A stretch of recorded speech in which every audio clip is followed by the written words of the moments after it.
President Uhuru Kenyatta has reiterated the need for the country to invest in upgrading and training its workforce to attain universal health coverage. The head of state said Africa still suffers from a shortage of highly trained personnel, a matter that needs to be addressed through investment and institutions that offer specialized training.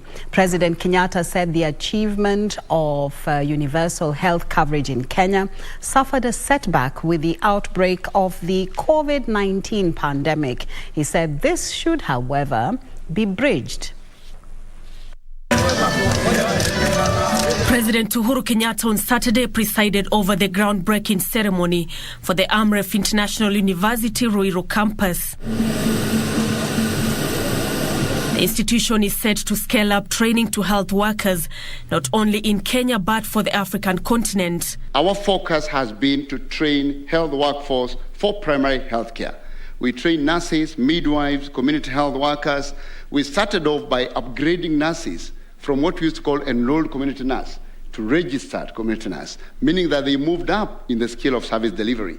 President Kenyatta saying that there was an increasing need to have a well-trained, equipped and well-paid workforce, which is the backbone of health services. Human resource is the core building block of a health system. We can have the latest technology, modern medicines, but all these are futile if the human element is of substandard quality. The head of state noting that the existing shortage of healthcare workers in Africa had negatively impacted provision of healthcare, hence the need to bridge the gap through proper investment. It is unfortunate that the COVID-19 pandemic has delayed our UHC progress and indeed has left a strain on our health system. So therefore, we have no choice. We must increase investments in training and policy reforms within the sector, as Mutahi has just said, to make up for lost ground.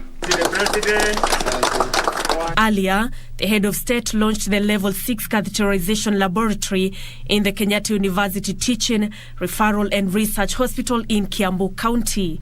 The laboratory, commonly referred to as the Cath Lab, is equipped with the state-of-the-art imaging facilities for the diagnosis and treatment of cardiovascular diseases. The system that we have set forth with your direction is going to be one of the best anywhere on earth. As I said, we have already got people coming to Kenya for treatment, initially from Africa. Moving forward, we will see people from Europe coming for treatment here, the way they go to India. The head of state also presided over the groundbreaking ceremony for the construction of a World Health Organization regional and sub-global emergency operations and logistics hub. Each year, as has already been pointed out, we have over 100 health emergencies occurring in the east, central and southern parts of Africa.